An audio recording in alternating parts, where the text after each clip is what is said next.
Hello, and a warm welcome to everybody to our second day of the conference Degrowth Vienna 2020 Strategies for Social Ecological Transformation. I'm Iris Frey and I'm part of the conference organizing team.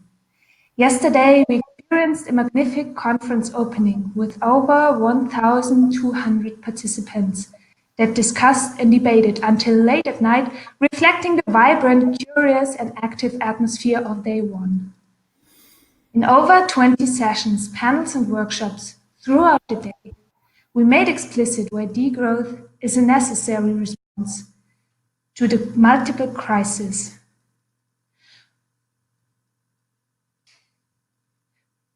We also started discussing our main topic of this conference. What are strategies? And what is the role of strategies? And how does the degrowth movement analysis and discuss these different strategies?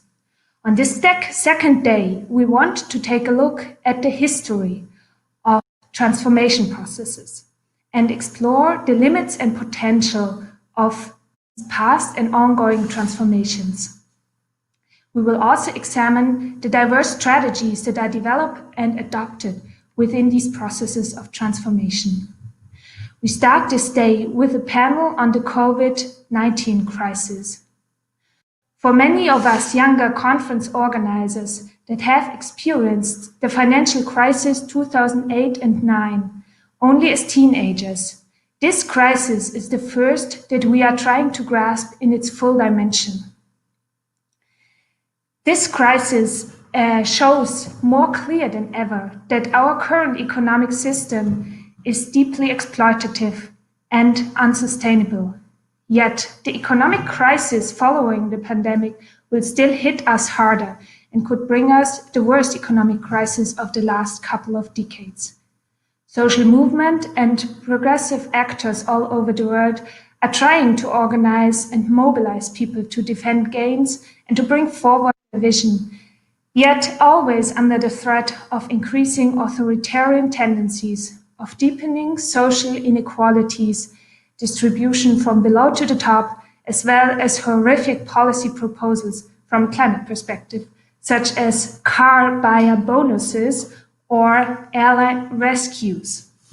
This is why we want to discuss today how the degrowth community responded so far to the crisis and how degrowth was and is present in the public discourse. We want to understand pathways and barriers for bringing forward a degrowth agenda in these times of upheaval.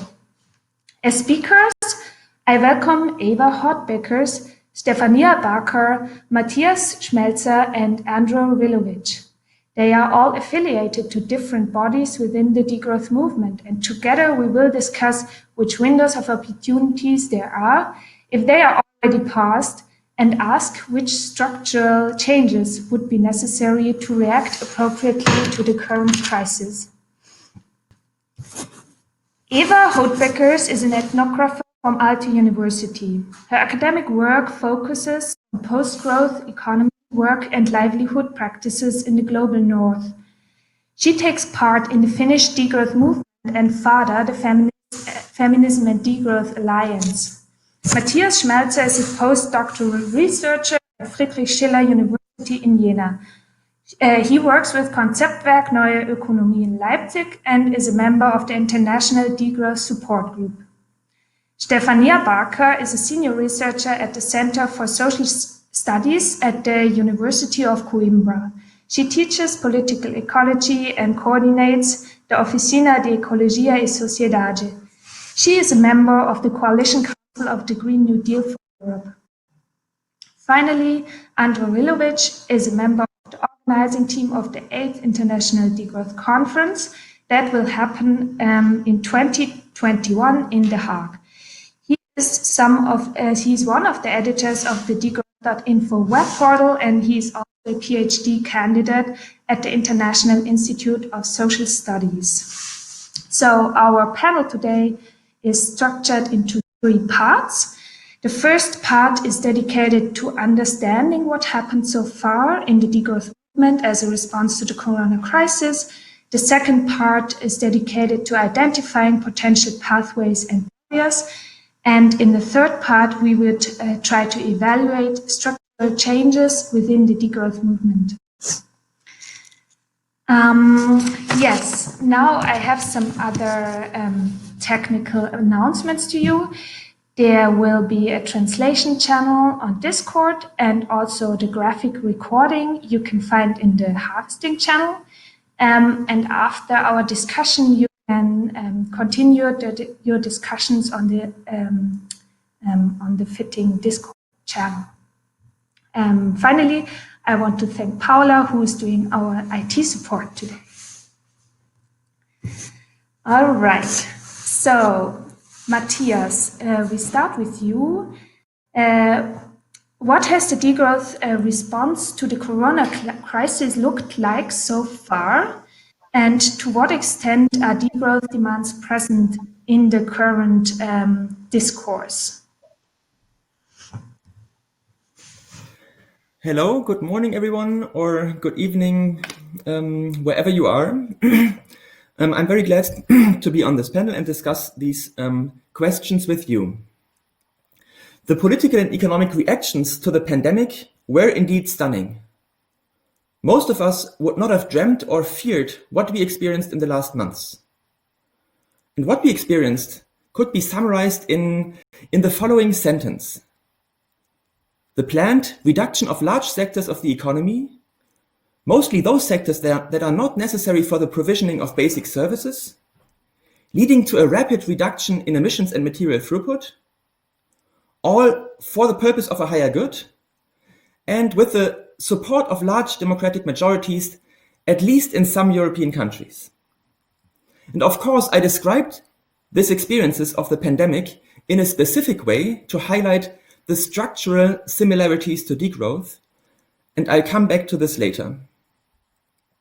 After a short reflection on the mainstream media response to degrowth, in my short input, I'll focus on the reactions to the pandemic from within the degrowth community, and I'll ask some controversial and maybe provocative questions to provide some stimulus for our collective debate on how to advance degrowth in these times of pandemic.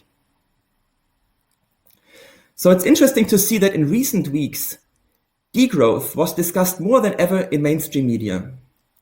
There were articles in Forbes, Financial Times, and conservative newspapers in many European countries, which basically warned, beware of the left's degrowth anti-capitalist movement. They described degrowth as rotten, dangerous, radical, basically calling for nihilism and anti-humanism. And these articles claimed,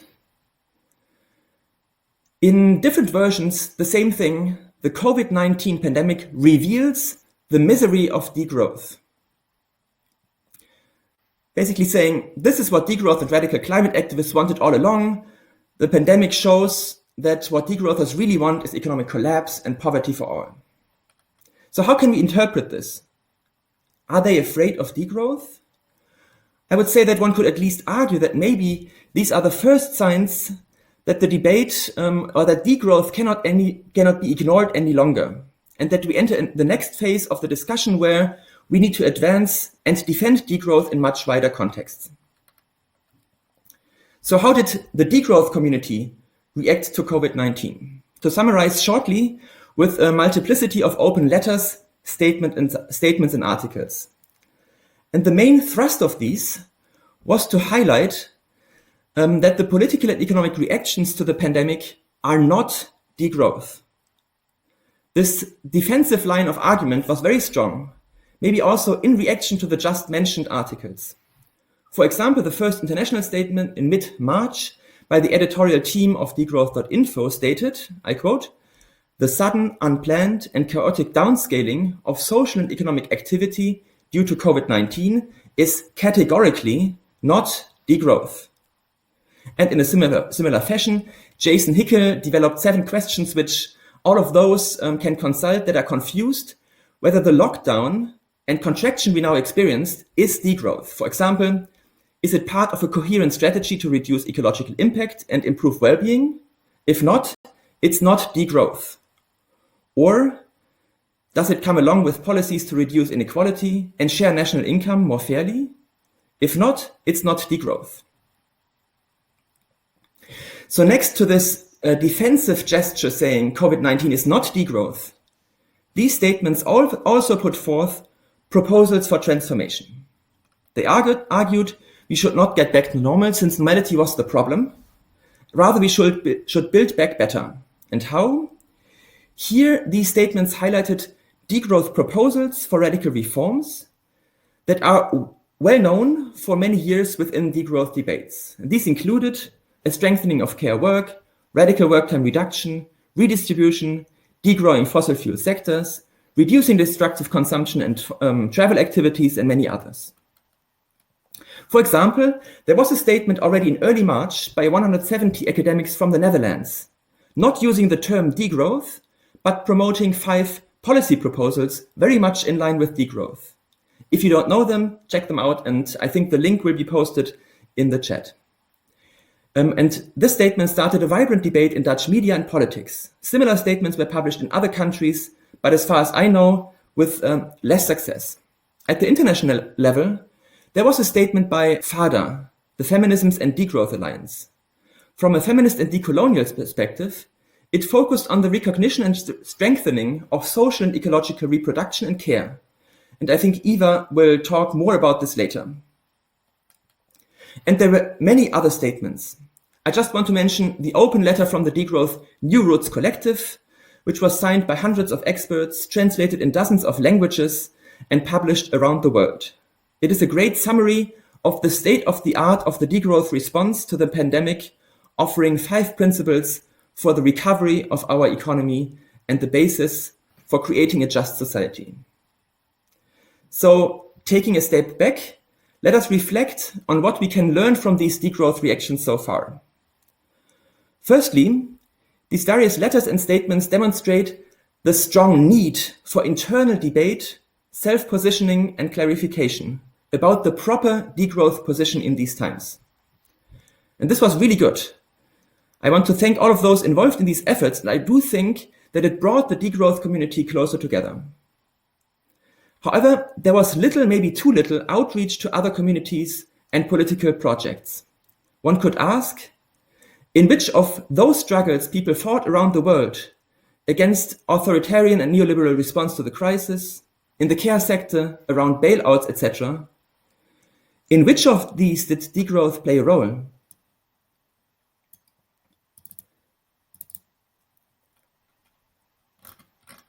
I'm not sure whether the connection is still stable. Yes, you are still stable. We hear you. Okay, perfect. Just continue. Thanks.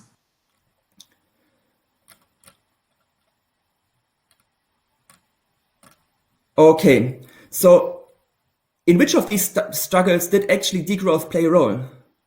I know we are still a small community with little resources, but I think it's key in terms of how we think about transformation. I would wish degrowth activists and scholars would get involved more in these struggles and networks and strongly interact with and influence other international progressive forces, such as, for example, those ones around the Green New Deal or the Progressive International. Secondly, one could say that this multiplicity of open letters and statements, with their largely overlapping arguments and demands, could be a sign of maybe fragmentation. Maybe we can discuss whether the degrowth community lacks coordination and strategic focus, and what to do about this. The final reflection on the degrowth response is a bit longer. I'm wondering whether this reaction was generally not too defensive. Too defensive in the sense that we highlighted too much that the COVID-19 experience is not degrowth and analyzed too little the fundamental similarities, potentials of this crisis. I would argue that the political and economic reactions to the pandemic in the last 3 months was by far the closest experience of something resembling degrowth of all the history of capitalist growth, and maybe also of the next decades. What can we learn if we analyze this experience of really existing degrowth? I'm asking this because I think, in the end, the idea that degrowth is implemented by design in a smooth process of transition that we often promote that this idea might actually be naive and idealistic. More realistically, degrowth will become reality, if at all, through crisis, messy political processes, and complicated struggles and alliances. And in these we have to intervene, not just distance ourselves from them. So to come back to the sentence I started with, the corona crisis is a crisis of capitalism, that it's a structural crisis that, however, could only be dealt with in a way that resembles degrowth in key aspects. It's a planned reduction of parts of the economy, among them some of the dirtiest industries, such as aviation and parts of industrial production. It led to a considerable reduction in emissions and material throughput, and thus opened maybe the last opportunity for entering rapid reduction paths for CO2 emissions, those rapid reduction paths that are necessary to not cross the 1.5 degree limit. Those sectors necessary for the provisioning of basic services and care, they were not shut down. So we see here a clear focus on care, not intentional, but forced by the pandemic. This all happened for a higher good, saving lives and flattening the curve, with the support of large democratic majorities. Would the degrowth agenda not learn a lot and advance in interesting directions if we took this societal experience in reality or in really existing degrowth very seriously, studied it from all angles, and came up with good strategies to transform this crisis into an opportunity? And with this, I'm very much looking forward to the discussion. Thank you very much. Thanks a lot, Matthias. I would then proceed to Stefania. So in this crisis, where do you see concrete opportunities to tie on? And which windows of opportunities are there? Have they already passed?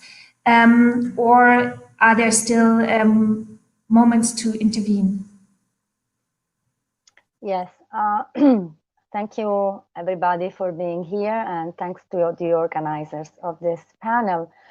Well, yes, I think there are new opportunities for strategizing degrowth in this moment.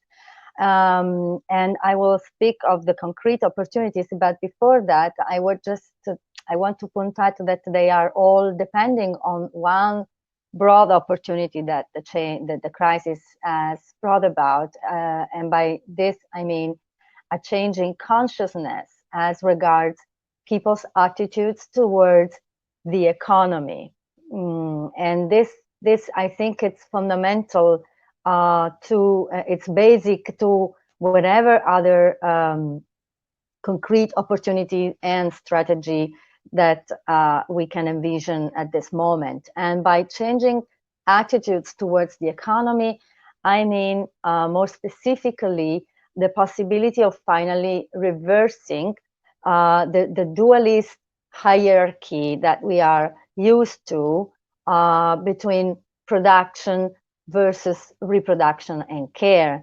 So this hierarchical relationship with production, material production, and GDP growth on top, and reproduction and care on the bottom as a service to economic growth, is what has taken us to the current crisis. Because of course the pandemic is an important aspect of the global ecological crisis.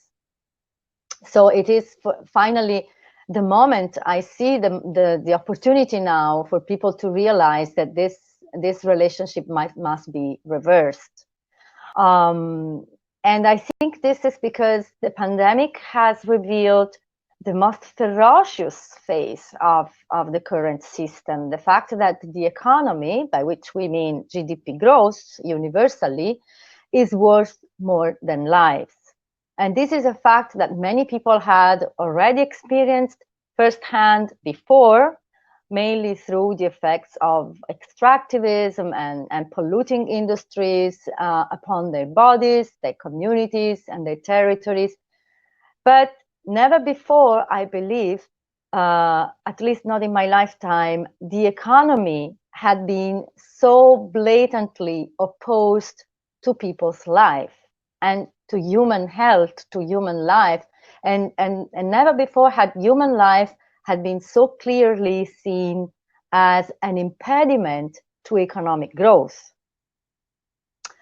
Now, with many thousands who have lost their lives and many more who have been directly affected by the pandemic due to the policies that have sacrificed lives over profits, and I'm talking here primarily of budget restrictions in healthcare services, just to make the most clear example. This is an unprecedented opportunity to speak loudly and clearly of GDP growth as a violent system, a death-making system. This is an unprecedented opportunity to speak of the economy in feminist degrowth terms. So terms that question degrowth, question GDP growth as a death-making system rather than life-making. So in terms of academic of opportunities for forwarding degrowth thinking in academia and in research, I think that this is a time to thoroughly revise ecological economics in a more decisively feminist perspective, putting reproduction and care at the center of the economic system, and factoring in patriarchy as something that is a system that is intrinsically, it's built in the GDP growth system. So we cannot undo one without undoing the other one. Including reproduction. By reproduction, I mean both the biosphere, the biological reproduction, and human and social reproduction within the sphere of value. This is something that not by extending value to reproduction, because this is already happening. No, markets are already including ecological and human reproduction within their sphere of control, and this is, of course, very oriented towards increasing economic growth by new means. But the other way around, we have to rethink value in radically rethinking the way we understand, measure, and calculate value in a way that in a non-capitalist, non-productivist sense, in a reproductivist sense, I would say. So that value becomes a means to reproduction and not an end in itself. And redefining value means redefining work. And this is the second point I wanted to make. And this takes me to the concrete opportunities that are arising at this point. I find at this point in time, the most important opportunity that has arisen in Europe, because I'm not talking here, I'm not taking a universal standpoint. I'm talking from my situatedness within the European context. And here, I think the most important opportunity that has arisen is that of fully embracing and pushing for a Green New Deal that is alternative to the Green Deal that the European Commission is implementing, and an alternative to Green New Deal plans that several member states are already designing, if not implementing. And as we know, these green deals are all oriented towards green growth, but at the same time, now we have the opportunity of formulating an alternative Green New Deal, one that is not oriented towards growth, one that actually makes growth unnecessary and completely possible to be overcome. And so I think this is a great opportunity because this is already happening in the sense that there is already a group of people of which some degrowth activists and scholars, including myself and others, have already contributed that have put together this alternative Green New Deal for Europe. And in this plan, and this was happening before the pandemic. This was happening in the year, I would say, less than a year, in a few months before the pandemic. And this Green New Deal was one of the pillars was exactly the possibility of overcoming GDP growth as a measure of wealth. And the whole plan is conceived as geared around the principle of environmental justice. But coming back to work, which is the point I wanted to make here, I think the pandemic and especially the quarantines, the lockdowns, are producing possibly was mentioned before, possibly the gravest economic crisis that we are going to see in the next future, with a heavy impact on employment. So I think this is becoming a very dangerous moment in the European context, globally, of course. But let me focus here on the European context, which is the one I know better. And so this problem, of course, will call for and calls for the need to have a plan, like the plan. That's why these plans for socio-ecological transformation has taken up the name of New Deal, Green New Deal, because it recalls the need to respond to a crisis that is already here, as Matthias was mentioning before, and I completely agree that we have to be aware of the fact that degrowth is very likely to be happening in terms of crisis and the need to respond to crisis. And the way the governments and the European Union are responding is through bailouts and economic recovery plans that point to sustaining employment by going back to the previous system, with a few minor changes that go in the direction of implementing a green growth. But there is also a lot of support to fossil fuel dependent sectors, and this means many thousands of jobs in fossil fuel dependent sectors. So if we want to change this towards having care and reproduction become the center of the economy, we have to really have a plan to do that, because this won't happen by just mentioning it. And so the Green New Deal for Europe, one of the main points that are one of the main proposals that are included is the one for a care income. That is a way of recognizing and sustaining care work as the most essential work in society, the work that really produces wealth, human health, wealth, and well-being, and environmental well-being and reproduction.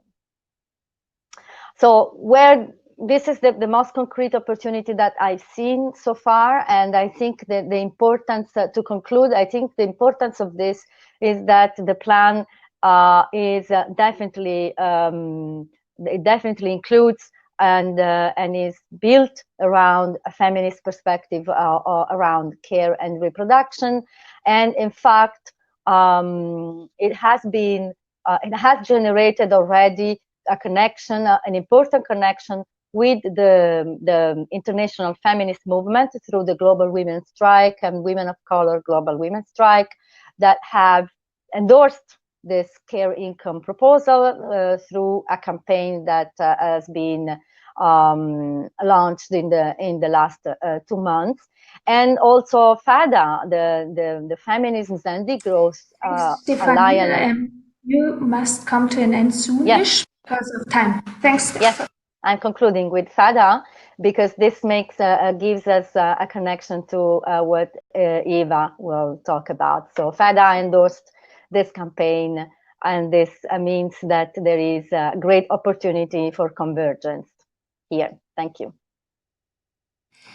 Thanks a lot, Stefania, and thanks for your insights into the Green New Deal that has been developed. I now want to go further to Eeva. So, Eeva, where and why did it become also more difficult in the current crisis to push a degrowth agenda? Thank you, and hello to everyone. I'm here as an invited representative of FADA. This is the Feminisms and Degrowth Alliance that has been functioning since a couple of years. And there is a website, and the statements that I'm going to speak soon about are also available online. So I want to thank you for being in this panel. I am very humbled. As was mentioned, I'm an ethnographer and currently in the midst of my field work with practitioners doing various kind of degrowth related or Green New Deal related initiatives. I feel really close to this grassroots identity. So speaking in a big panel, it's very different for what I do at this time normally. But life is curious, and Feminism and Degrowth Alliance has been a really important place for me and many others when this crisis broke out. And I want to tell you a few words about the process that preceded the two statements, not only one, but two. So there's a shorter one and then an extended one. So briefly after the virus pandemic was declared, the community self-organized and decided to meet online. And this meeting was open to everybody who were on the email list, and the email list is open to anybody, so please join. So in this meeting, there were more than 20 people present, and we shared mostly shock, I think, but also feelings and observations and initial analysis of what has been going on within the past moments. And then as a result of that meeting, the statement was decided to be done. And then that was a whole different process that was really organic, intensive, and fantastic. And more than 40 people were included in that process. So it wasn't only the statement itself that was already referred to, or the short piece for a quicker read, and then the more extended one that, of course, communicate together, but it was also the process. And I hope to return to the aspect of process before I finish this opening. And I will say a couple of words about the content that was already referred to. Thank you, Stefania, mentioning care income. And the content, as Matthias already pointed out, really highlights that this is not our degrowth. And I want to emphasize that many in these meetings were really angry and upset that now this crisis is not what people have. It's an outcome of something that people have seen for a long time that is not what we want from life and from our societies. So I think already a direct link, one barrier of action could be that there's a need to go through this disappointment and anger and decades and, let's face it, centuries of exploitation of women, people in less privileged positions, non-human nature. And this anger and fear and disappointment builds up when a crisis hits. So before I think this can be treated as an opportunity for action, this people's emotions need to be also faced. The statement has very many good analysis of what happens and what has happened. And it calls, as was mentioned, for an intentional feminist degrowth that is necessary. And we can debate a bit later about the smoothness of design and the experience of groups already going through their battles, because I think there is a tension. And I want to turn to other barriers now. Some of these are not necessarily something related to this crisis precisely, but they stem from my ongoing ethnographic work. But I see, at least interpreted from the Finnish perspective, that the situation has changed, but because many practices are very sticky, so it's hard. It's really difficult for people to change their behavior quickly. So, for instance, when it comes to political decision-making processes and democracy, communities, things can change, but it will take time.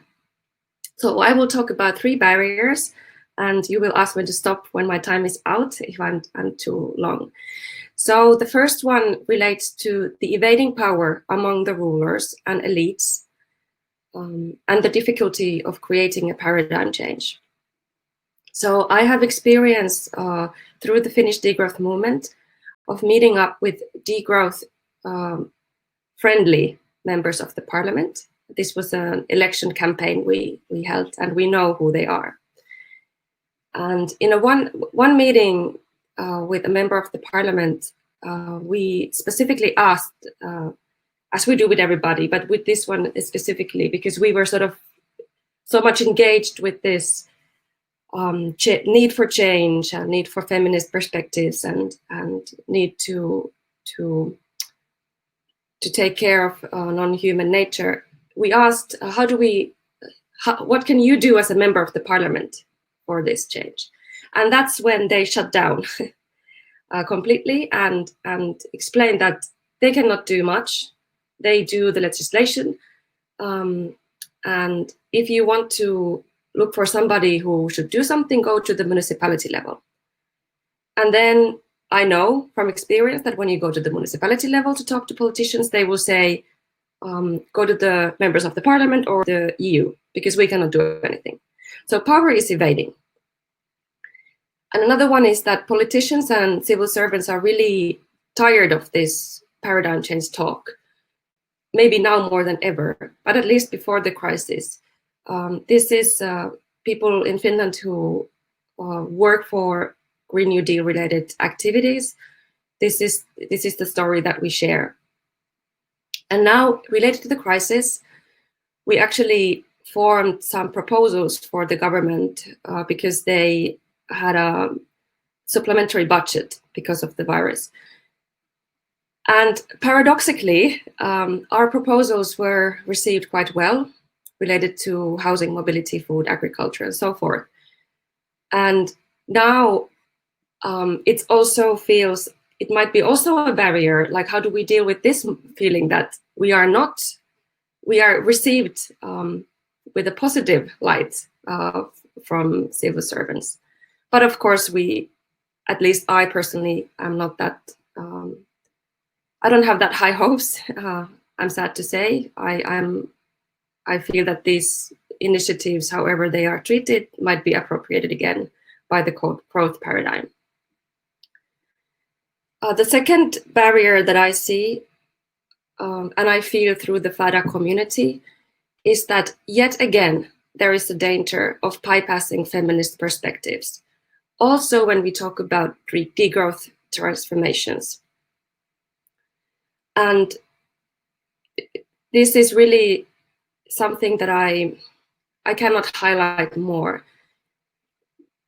When reading into feminist analysis about the economy, it is absolutely self-evident that however the economy is structured, it is the unpaid labor and the uncompensated labor of non-human nature that is easily exploited. This was the case before capitalism, but it is definitely the case with capitalism.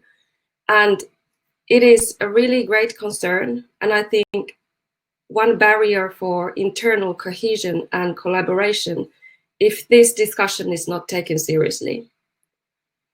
So degrowth is a question of regeneration. And we can talk about this more. And finally, I couldn't label this barrier more precisely, but this is the barrier of existential friction. And it relates to at least three themes. And existential friction in relation to interspecies solidarity. How do we treat other than humans, more than humans? Killing is necessary for life, but how do we organize as humans this societally? Second one is the notion of strategic. I personally am very wary of the word strategic because it relates to power. And of course, also people who don't seem to have power, of course they have power, but that power is more indirect and tactical. And to some extent, degrowth movement is in this place where we need to be, I guess, also tactical and not only strategic, because we need to go indirectly in between the power, so to speak. And then thirdly, in this existential barrier, degrowers, who I assume are majority of the conference attendees, have gone through some form of personal transformation. But there are people who have not gone through this. And then there is the really classic, also a feminist discussion, is how do we support solidarity among us as degrowers, but also among marginalized groups beyond degrowers. And then how to build alliances with other people who feel the need for change, but then again, how to communicate the need for change for people who don't see the need for it. And yes, this is what I have been thinking about the barriers. Thanks a lot, Eeva. That was really interesting. I now want to just pose some further questions to you all. So just a short round, and then we can enter into the discussion with the audience. Matthias, maybe to you. So you said maybe the response from the degrowth community was a bit too defensive. So it could be, it could also have gone more into basically seeing what this pandemic also brought regarding the decrease of the throughput and the energy. And I wanted to ask again, given the structure of the public discourse, do you see that really as a possibility, given also that there's quite a lot of hostility, and you said the degrowth community is a small community, so actually we're also a bit like needing to reach out to more people, to a broader public? Just shortly. Okay, but doesn't Andro speak first before we go into the discussion? True, I forgot that. Sorry, Andro. I was so engaged with the discussion. I was really like, yes, that's it. Okay, sorry, Andro. First, you get your question, of course. So, Andro, with your knowledge of the structures in the degrowth community and also the informal organization structures, what could be changed so that the movement can react better to such crises? Yeah, okay. Thanks, Iris. And don't worry, I'll be quick so we can then jump to the interesting questions that I think we all want to discuss. I also want to say hi, Stefania, Matthias, and Eeva, and also hello to everyone else who is joining us. But before jumping into the questions, I would also like to give a huge thank you to the Vienna conference organizing team for this incredible event that you've put together.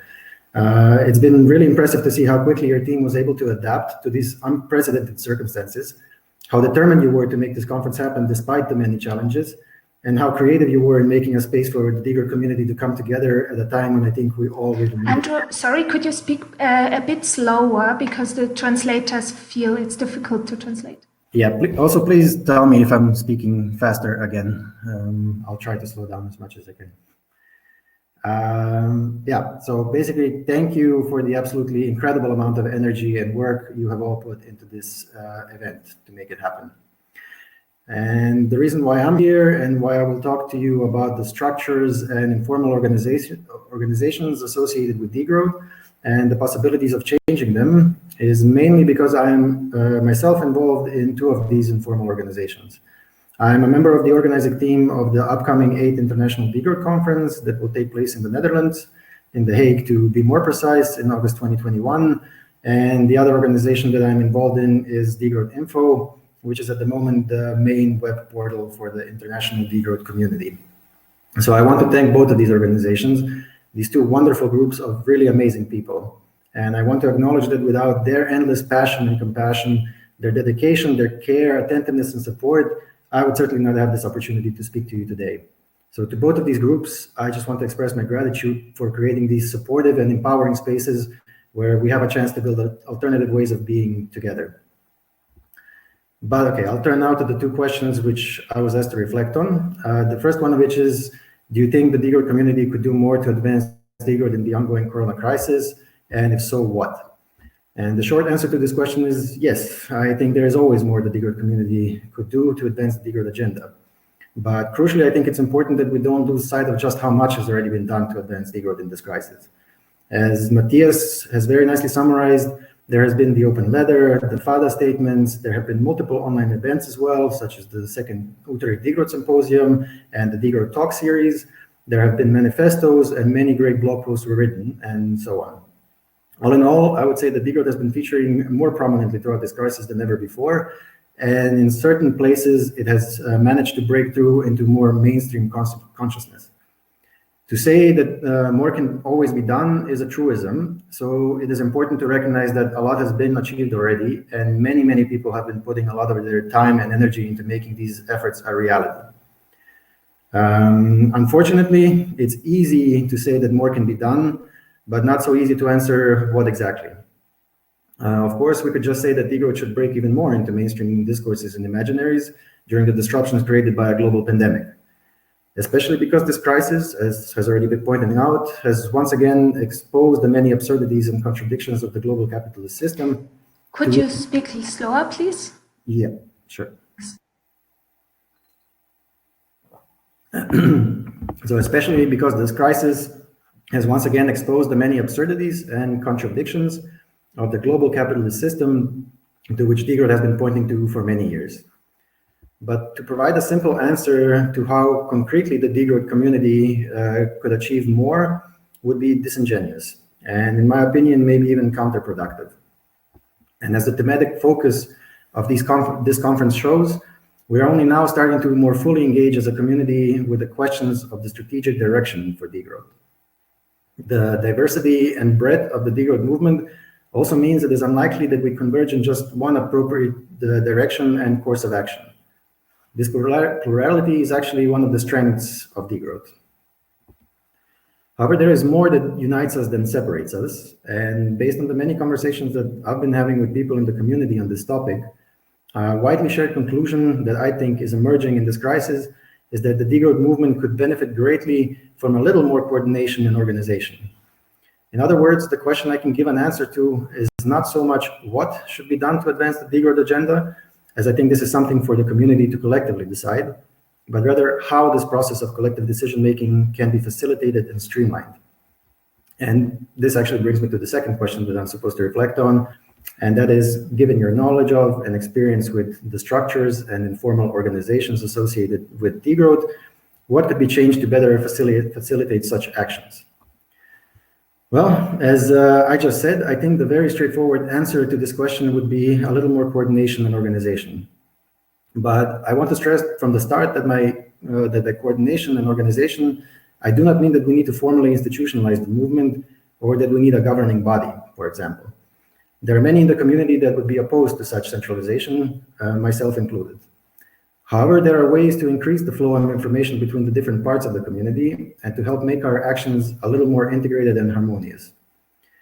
Since I don't have much time to go into all of the details, I'll actually present a very specific proposal on how to move forward, as I think it's easier if we discuss through concrete examples than abstract concepts. But I hope that in the discussion that follows, I will be able to explain a bit more where this very specific proposal comes from, and to also articulate that this is obviously only one of many ways that we can organize and coordinate our actions. Okay, so here is my specific pitch. We need a Degrowth International. We need a structure, a network, which will be able to bring the diverse parts of our community together on a regular basis, and which will then be able to advance the degrowth agenda in the specific ways that the community decides. There are two ways that, in my opinion, this can be achieved with minimum alteration to the existing structures in the degrowth movement. One way is related to conference organizers. Interest in degrowth ideas are increasing, and as the support group announced yesterday, they are now open to proposals not only for the international conferences, but also to thematic and regional ones. It seems probable that going forward, there will be at least one degrowth conference happening each year. This also means that at any one point in time, there will be an active and engaged conference organizing team that could have capacities to organize pre-conference events. Essentially, this could be online meetups of those active in the different parts of the movement, such as the support group, Research in Degrowth, the activist group, FADA, Degrowth Info, Degrowth Net, and the local and regional groups, and so on. These assemblies, if you will, would serve to bring the movement together on a much more regular basis than is now the case, and would open the space for refining the strategic direction for the movement and also for the many, many conversations that obviously we still need to be having. And it would also serve for creating temporary working groups that can implement any decisions that are taken. Something very similar to this happened actually with the open letter process, but instead of going into details about this, I hope we can discuss this more afterwards. The other way that I see the assemblies could happen, it would be for the support group itself to organize and facilitate them.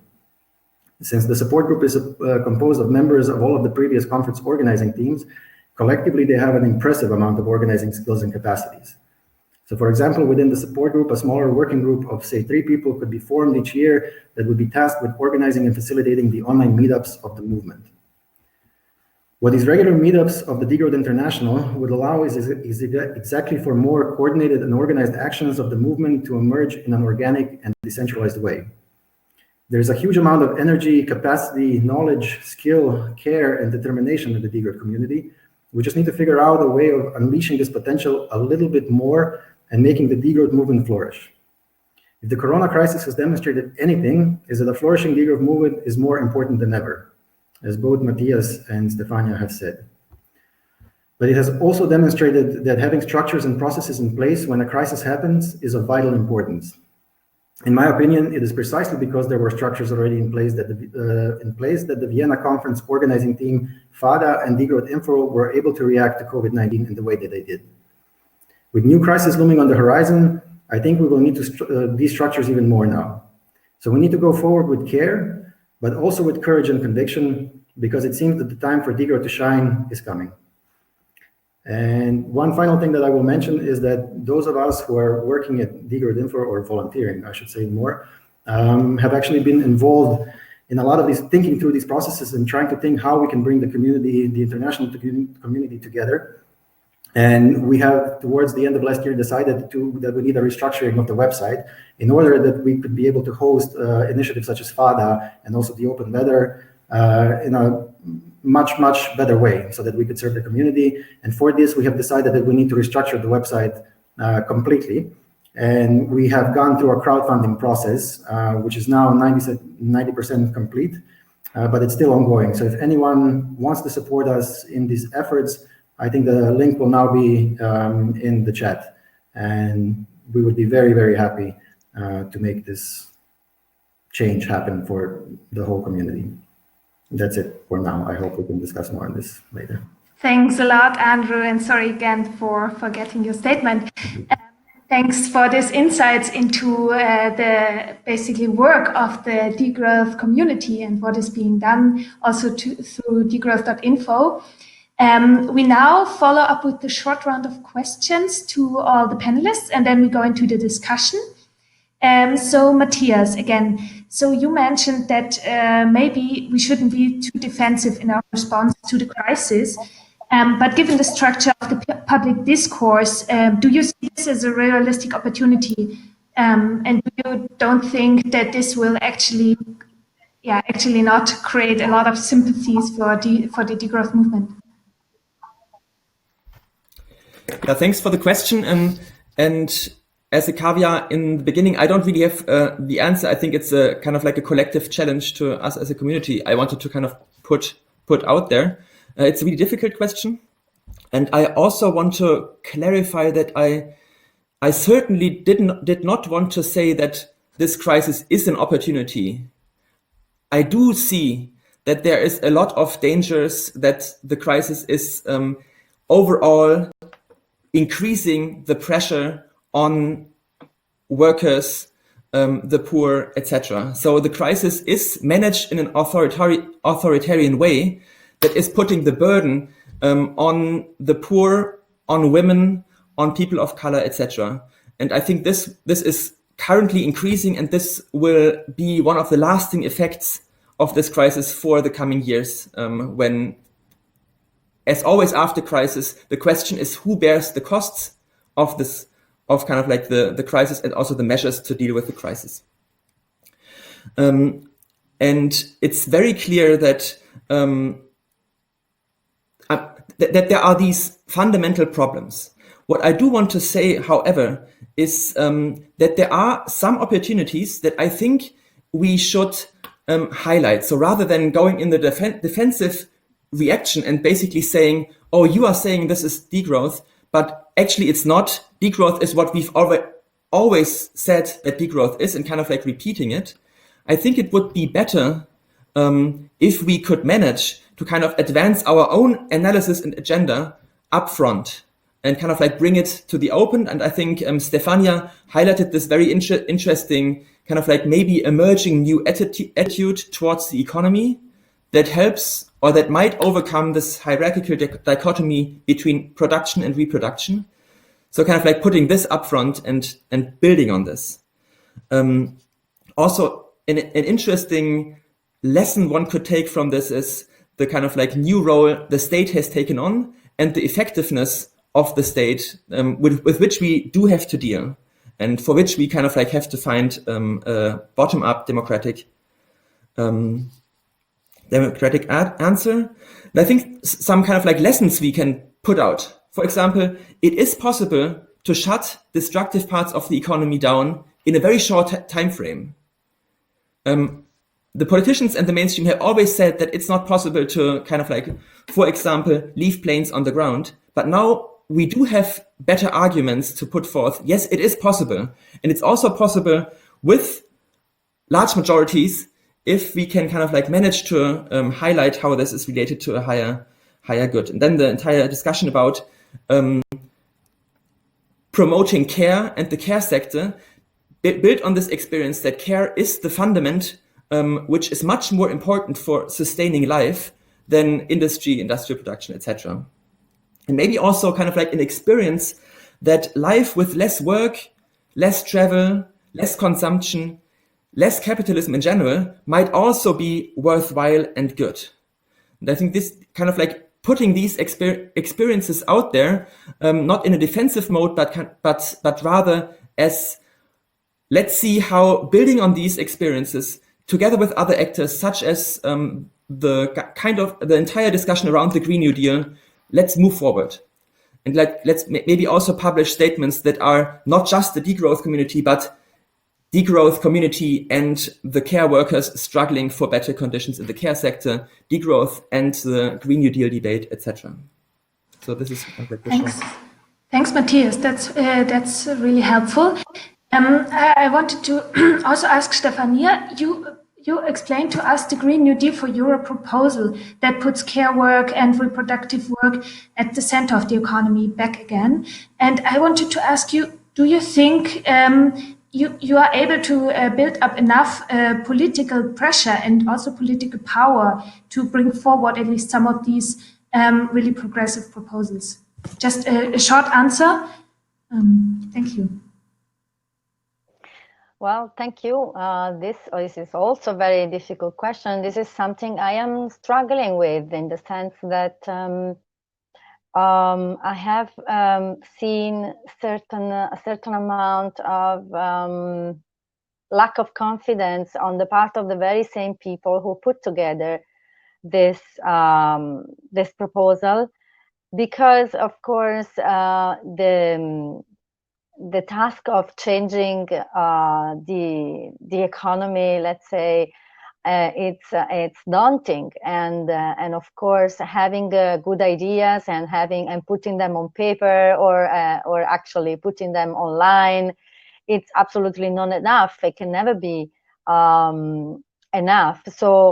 So one of the basic principles actually of this Green New Deal for Europe is that we don't have the answers to everything. We don't have policy proposals that are universally applicable everywhere. What we have is a vision. That's how we call it. We have a document called the Blueprint for Europe's Just Transition. And we hope that this vision, that is not only principles, but it is also proposals on how these principles can be put in practice.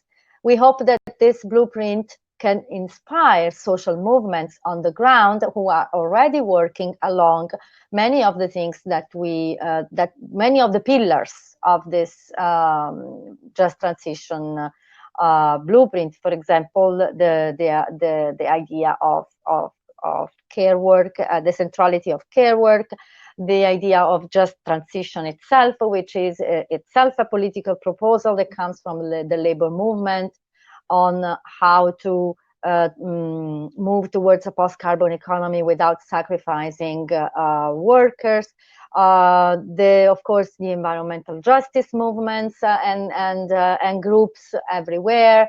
And in fact, environmental justice is actually the basic pillar of the whole plan. So what we hoped was that having this plan would help movements everywhere, and different kinds of movements, to think, okay, what we're talking about, there is an alternative that is practicable. It is there is also a financial plan in the blueprint that indicates where the resources can be found, and so there is, let's say, there is a realistic alternative.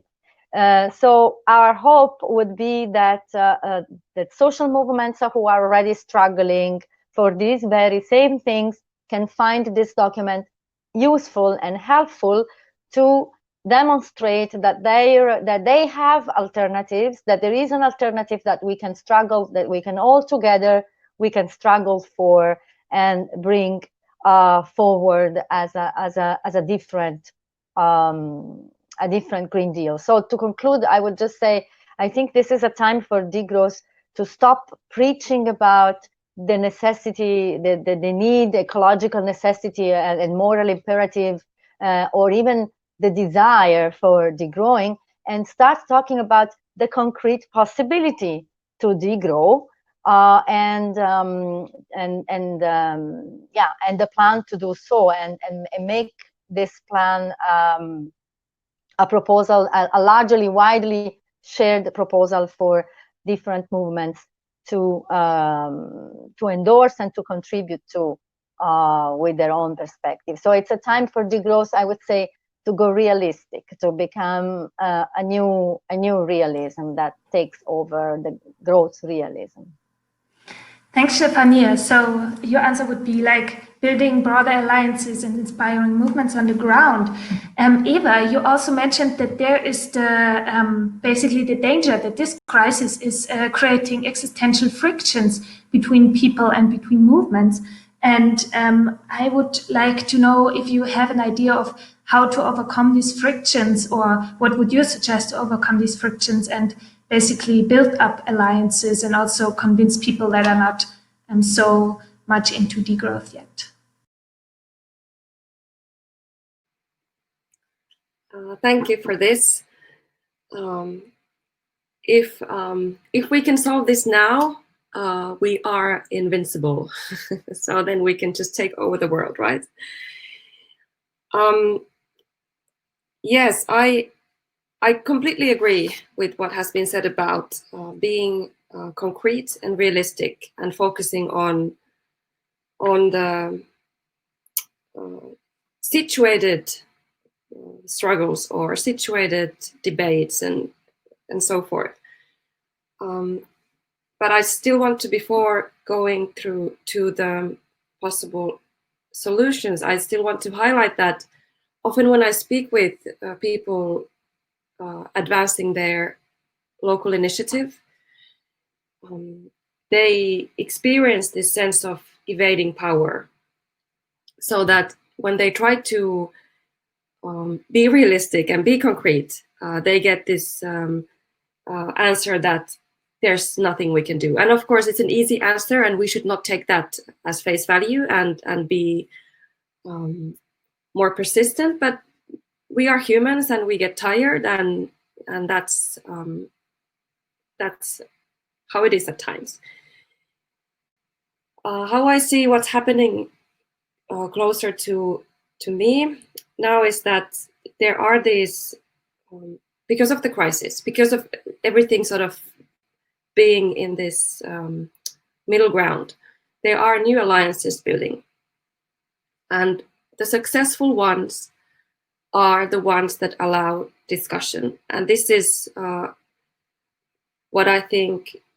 Now I can come back to the notion of process, and already somebody asked in the chat that how to make this feminist intentions more visible and more to the center of the debate.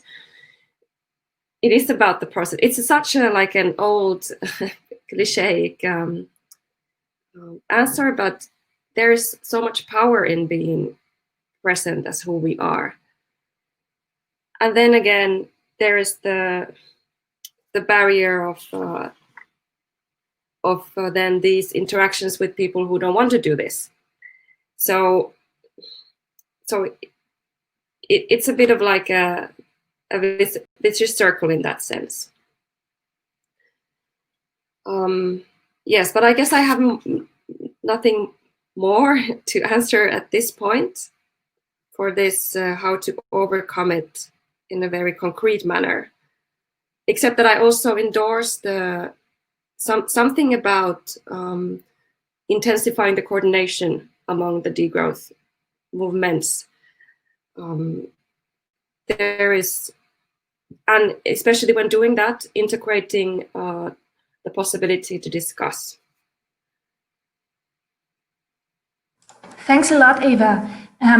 So last from my side, Andro, you talked about your ideas for restructuring the degrowth community so that also local groups would organize events and so on. Stefania mentioned before that bringing forward good ideas and letters is not enough. So did you also think about what these local groups could do in particular, like particular campaigns and so on, to bring forward degrowth ideas and also to basically pressure for implementing them? Well, I mean, thanks for the question. Maybe not exactly in the way that you mean, because I think that's up to the local groups, right? I think it has to be based on the process, and who am I then to go and say what they could do. But maybe relating to what we were talking about now, so also the Green New Deal, I think how we get people to buy into that idea, or to be willing to support it more, is to actually translate it onto the municipal level, right? Into the level of lived experience.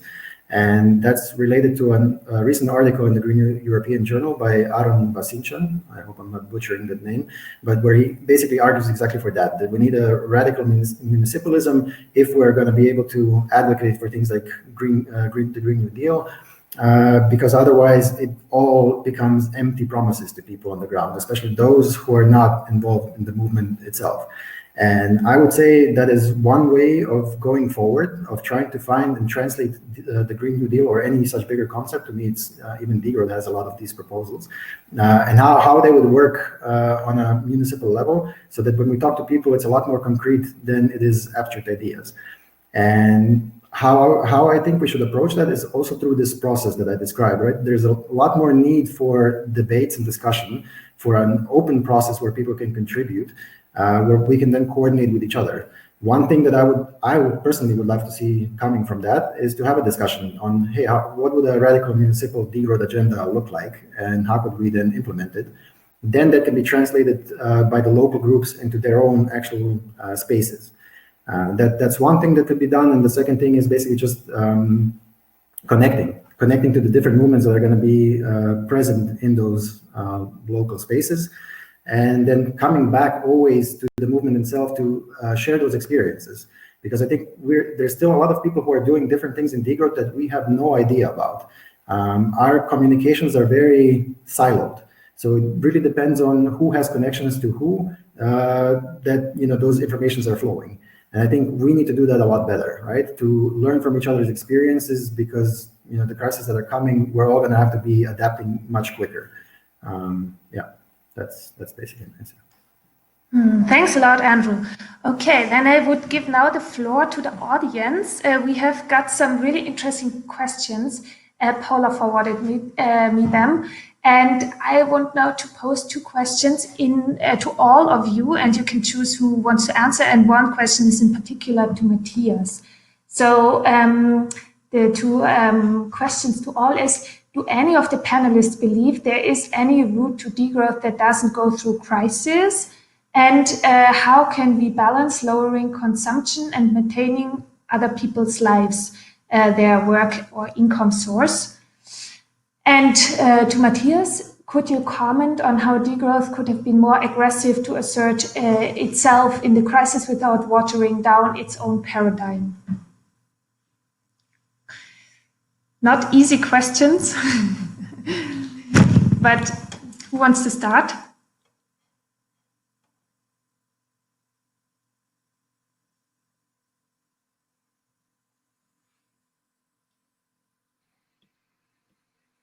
Can you repeat the first one?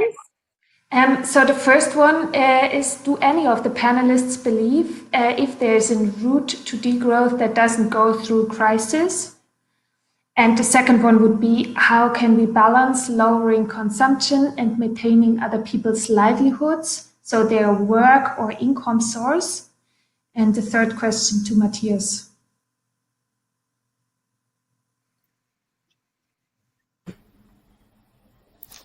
Okay, I can start if no one wants. And I'd say that, I said a bit about how we can advance degrowth, of how we maybe could have advanced degrowth in a bit more kind of like going forward manner rather than a defensive one. And I want to talk more about the question of the crisis. I do think that on a societal level, I don't see this as a realistic option of there being kind of like a degrowth without a crisis being involved somehow. not just in the sense that obviously degrowth is a kind of like as a concept and movement is a response to a multiplicity of crises, climate crisis, biodiversity crisis, care crisis, etc., but also in the sense of kind of like being a economic, political crisis in which we have to intervene. I do think, however, that on the local and municipal level, this might be different. And so I want to kind of like highlight the point that Andro just mentioned, building on this article by Aaron, that I do think there's a great opportunity to build kind of like degrowth proposals at the municipal level. And I think we should focus much more on this level in the coming years, because this is actually where kind of like degrowth can become a lived experience, and the benefits of degrowth can be felt by everyone. The benefits of things like free public services for many more things than what we now know as being public services, etc. So I do think on this level, there might be opportunities, and we see this already happening. Some of you might have heard that the city of Amsterdam is currently working with the framework of the donut economy by Kate Raworth. So there are some interesting examples from many cities around the world, Barcelona, etc., where things in this direction are already happening. And if we put them at the center of our degrowth narrative, this could strengthen our kind of like our collective efforts. But on the whole society level, I'm very skeptical of there being an opportunity for degrowth without crisis being involved. Okay, thanks, Matthias. Does somebody else also want to address one of the other questions? Stefania? You're still muted. Okay, so on the question, on the second question, I think that the just transition perspective is the answer to that question, because it has exactly the aim of allowing for transitioning to a post-carbon society that does not hurt people's well-being. But of course, this is a question that must be, it's always context dependent. So it depends. What I want to warn about is the use of the we. Who is we? Where are we positioned? We who speak, and from what position are we formulating the question?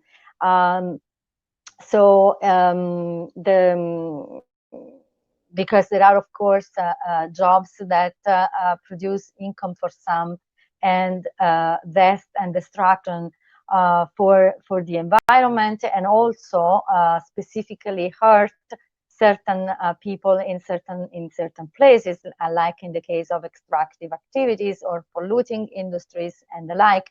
And very often, these the people who get an income from these jobs and the people who are also hurt by environmental problems are very often the same people. So working class people who depend on those jobs, and so they don't really have a choice. But so that's why I think the just transition is a very good starting point and a very good platform for degrowth to work with, in the sense of designing a plan for transformation that takes into account the need for alternative job opportunities, alternative income opportunities, and in fact, in the Green New Deal, the one of the three packages, so to speak, that form the Green New Deal, it's called Green Public Works, and it's a whole series of proposals on how to create jobs that actively reduce the carbon emissions through what is really needed in society to reproduce the people and the environment. And I'll stop here. Thanks for that. Any other? Eva, you also want to speak on the questions? Yes, thank you. I wanted to return to to the matter of spheres of decision making, related to sort of societal level and then the municipal level, and related to the livelihoods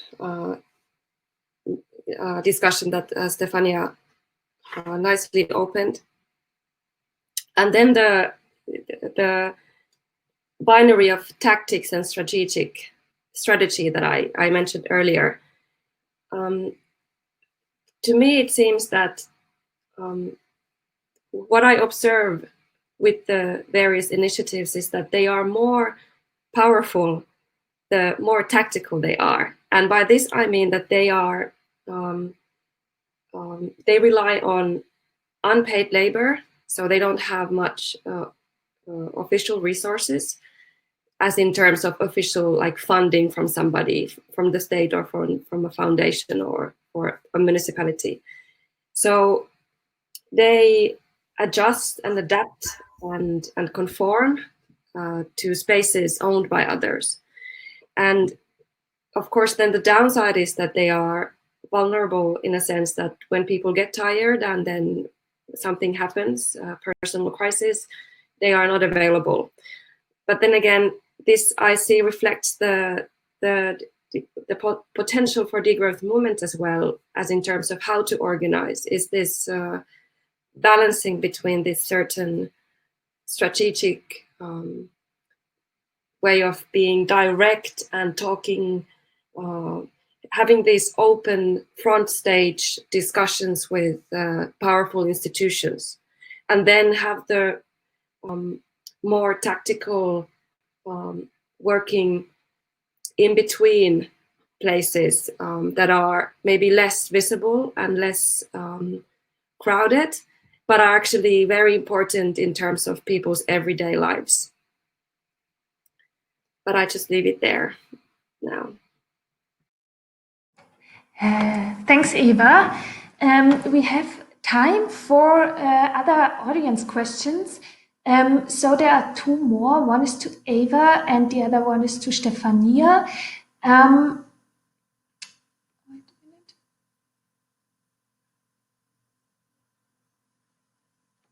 Yeah. So Stefania, to you, a short question on framing. Isn't calling Green New Deal to the alternative of the Green New Deal a bit confusing? I think the person meant like calling Green New Deal instead of European Green Deal. And wouldn't it be worth looking for other nomenclature in the highlights that highlights the differential goals? Yes, and also even if it isn't contradictory to focus only on the EU scope, that would be to you. And then there's a second question to Eeva that I will read out later.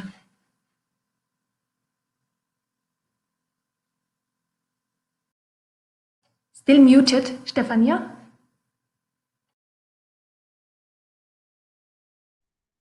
Sorry again. I completely agree. Green New Deal is a confusing label. I haven't chosen it, and I think that I understand the reason why it's been chosen. It's because there is a lot of talking about Green New Deal in the US at this point, from the left of the Democratic Party and in a socialist perspective. And so I think this has been inspirational. And also in Europe, there have been already conversations around this Green New Deal in a more socialist or labor perspective in the past. This is not the first time that a Green New Deal proposal is it's the first time it's been elaborated on the European scale. It was done before in national context, like for example in the UK. So there is the plan builds upon something that was already there. But I agree that there is confusion when people who are not acquainted with all this hear Green New Deal, they get confused. That's why part of the reason why our document is called a blueprint for just transition. Just transition is also something that is already there as a definition. It comes from the labor movement. Has been adopted by a variety of other movements in an environmental justice perspective. So it's very significant, I think, but yeah, of course, we can always, there are always dangers in all these in these definitions. So yes, I hope we can come up with some better ideas, but for the moment, this is what we have. Thanks, Stefania. So second question to Eeva would be that the degrowth movement is a broader movement that creates spaces for vulnerability, but there is a translational gap from activist/practitioner groups into broader realms. And Eeva, how do you imagine that drawing upon your research to create these necessary spaces for vulnerability within and beyond degrowth networks?